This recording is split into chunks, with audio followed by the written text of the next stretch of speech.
بڑی زبردست حدیث ہے جی، بڑی رکت انگیز حدیث ہے. اس کو ورڈ بائی ورڈ پڑھنے کے مزہ، میں آپ کو ورڈ بائی ورڈ پڑھ کے سناتا ہوں. معاذ ابن جبل کہتے ہیں کہ ایک روز رسول اللہ صلی اللہ علیہ وآلہ وسلم ہمیں نماز فجر پڑھانے کے لیے تشریف نہ لائے. قریب تھا کہ ہم سورج کے طلوع ہونے کا مشاہدہ کر لیتے، یعنی بالکل سورج طلوع ہونے کے قریب تھا. پھر آپ صلی اللہ علیہ وآلہ وسلم بہت تیزی سے تشریف لائے، چنانچہ نماز کے لیے اقامت کہی گئی اور نبی علیہ السلام نے بڑی مختصر سی نماز فجر پڑھائی. جب آپ صلی اللہ علیہ وآلہ وسلم نے سلام پھیرا تو بآواز بلند فرمایا اپنی جگہوں پر ایسے ہی بیٹھے رہو. پھر آپ صلی اللہ علیہ وآلہ وسلم نے ہماری طرف متوجہ ہو کر فرمایا میں ابھی تمہیں بتاتا ہوں کہ میں تمہیں نماز پڑھانے کے لیے کیوں نہیں آیا، یعنی میں اتنا لیٹ کیوں آیا، اس کی ریزن بتاتا ہوں. میں رات کو بیدار ہوا، وضو کیا، جس قدر مقدر میں تھا میں نے نماز پڑھی. مجھے نماز میں اونگ آنے لگی حتیٰ کہ وہ مجھ پر غالب آ گئی. تب میں نے اپنے رب کو بہترین صورت میں دیکھا خواب کے اندر. کائنات میں ایک ہی ہستی ہے جس نے اللہ کو دیکھا ہے، وہ نبی علیہ السلام ہے، اور وہ بھی خواب میں. ہاں جنت میں سب لوگ دیکھیں گے لائف انشاءاللہ جیسا کہ اس کی شان کے لائق ہے. تو کہتے ہیں میں نے اپنے رب کو بہترین صورت میں دیکھا، چنانچہ میرے رب نے مجھ سے فرمایا محمد صلی اللہ علیہ وسلم. میں نے عرض کیا میرے رب میں حاضر ہوں. فرمایا فرشتے کس چیز کے بارے میں بحث و مباحثہ کر رہے ہیں؟ میں نے عرض کیا میں نہیں جانتا. یعنی خواب میں انہوں نے دیکھا کہ فرشتے کو آپس میں گفتگو کر رہے ہیں، لیکن نبی علیہ السلام کو آواز نہیں آ رہی تھی، صرف ان کی آپس میں بحث و تکرار نظر آ رہی تھی. تو کہتے ہیں میں نے کہا یا اللہ میں نہیں جانتا. اللہ تعالیٰ نے 3 مرتبہ ایسے ہی فرمایا. پھر آپ صلی اللہ علیہ وآلہ وسلم نے فرمایا میں نے اپنے رب کو دیکھا کہ اس نے اپنا ہاتھ میرے کندھوں کے درمیان رکھا حتیٰ کہ میں نے اس کے انگلیوں کے پوروں کی ٹھنڈک اپنے قلب اور سینے میں محسوس کی. یعنی یہ ہاتھ جیسا کہ اس کی شان کے لائق ہے، دونوں شانوں کے درمیان رکھا تو میں نے اپنے سینے میں اپنے رب کے ہاتھ کی ٹھنڈک محسوس کی اور میرے سامنے ہر چیز واضح ہو گئی اور میں نے پہچان لیا. یعنی وہ جو فرشتوں والا معاملہ تھا وہ غیبی خبر اللہ تعالیٰ نے ٹرانسفر کر دی. پھر اب اللہ تعالیٰ نے دوبارہ پوچھا محمد، میں نے عرض کیا میرے رب میں حاضر ہوں. فرمایا مقرب فرشتے کس چیز کے بارے میں بحث کر رہے تھے؟ میں نے عرض کیا گناہ مٹا دینے والے اعمال کے بارے میں. تو اللہ نے فرمایا کہ محمد وہ کیا ہیں؟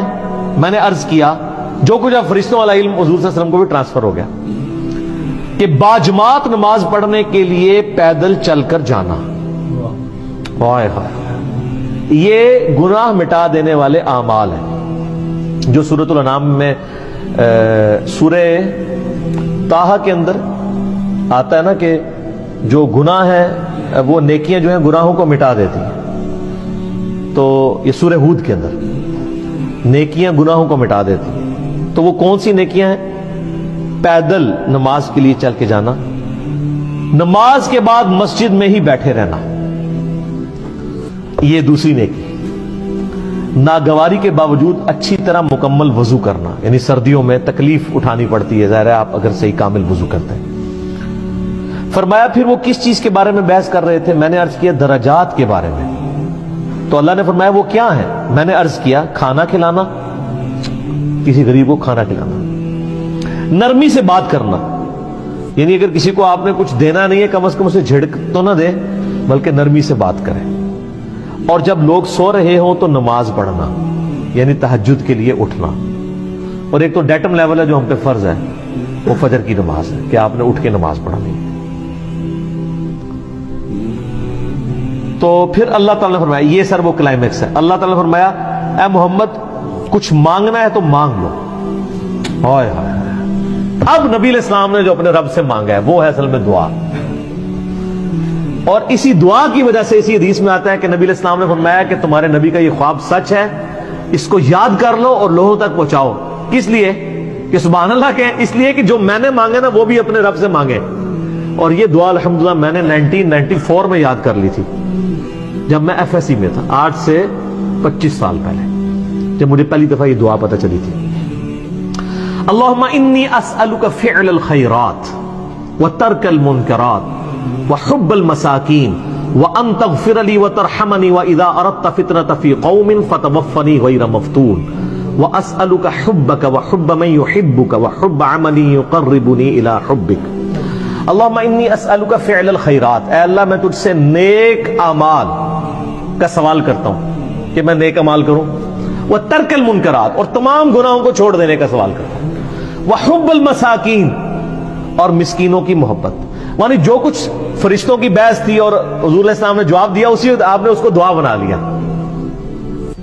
وَأَن تَغْفِرَ لِي وَتَرْحَمَنِي، اور یہ کہ تو مجھے بخش دے اور مجھ پہ رحم فرما۔ وَإِذَا أَرَدْتَ فِتْنَةَ فِي قَوْمٍ فَتَوَفَّنِي غَيْرَ مَفْتُونٍ، اور اگر تو کسی قوم کو فتنے میں مبتلا کرنے کا ارادہ کرے تو یا اللہ مجھے فتنے سے بچا لینا۔ لوگ تو کہتے ہیں نا جی وہ اللہ تعالیٰ سے یہ دعا نہیں کرنی چاہیے، اللہ تعالیٰ سے کہنا چاہیے صبر مانگنا چاہیے۔ نہ، اللہ تعالیٰ سے پہلی دعا یہ کرنی چاہیے کہ اللہ تعالیٰ ہمیں فتنے میں مبتلا ہی نہ کر، اور اگر تو نے میری ڈیسٹنی میں لازمی رکھا ہے اس آیت کے تحت کہ وَلَنَبْلُوَنَّكُمْ بِشَيْءٍ مِّنَ الْخَوْفِ، تو پھر اگر مجھے یہ کرنا چاہتا ہے تو پھر مجھے ثابت قدم رکھ۔ پہلی دعا یہ ہے وَإِذَا أَرَدْتَ فِتْنَةَ فِي قَوْمٍ فَتَوَفَّنِي غَيْرَ مَفْتُونٍ، اے اللہ مجھے فتنوں سے بچانا۔ اللہم انی اسألک حبک، اے اللہ میں تجھ سے تیری محبت کا سوال کرتا ہوں، وحب من یحبک، اور میں ہر اس شخص کی محبت تجھ سے مانگتا ہوں جس سے تو محبت کرتا ہے، یعنی سارے انبیاء کی محبت، اہل بیت کی، صحابہ کی، نیک لوگوں کی۔ اللہم انی اسألک حبک وحب من یحبک وحب عمل یقربنی الی حبک، اور میں اللہ ہر اس عمل کی محبت تجھ سے مانگتا ہوں جو مجھے تیرا قرب عطا کر دے، یعنی میرا ہر عمل ایسا ہو کہ جو مجھے تیرے قریب کر۔ ایک تو وہ دعا ہے نا ابو داؤد کے اندر، سنن نسائی میں، کہ معاذ ابن جبل ہی کو نبی علیہ السلام فرمایا تھا اے معاذ میں تجھ سے محبت کرتا ہوں، ان کے یا رسول اللہ میں بھی کرتا ہوں، تو فرمایا معاذ یہ دعا کبھی نہ چھوڑنا، ربی اعنی علی ذکرک و شکرک و حسن عبادتک، یہ وہی دعا ہے، اے اللہ میں تیری مدد چاہتا ہوں تیرا ذکر کرنے پر، شکر ادا کرنے پر، اور اچھے طریقے سے عبادت کرنے کا۔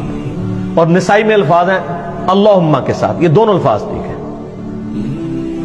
ربی اعنی اور اللہم اعنی، دونوں الفاظ سنت سے ساتھ۔ تو یہ دعا کی، پھر نبی علیہ السلام نے فرمایا یہ خواب حق ہے، اسے یاد کر لو اور دوسروں کو بھی بتایا۔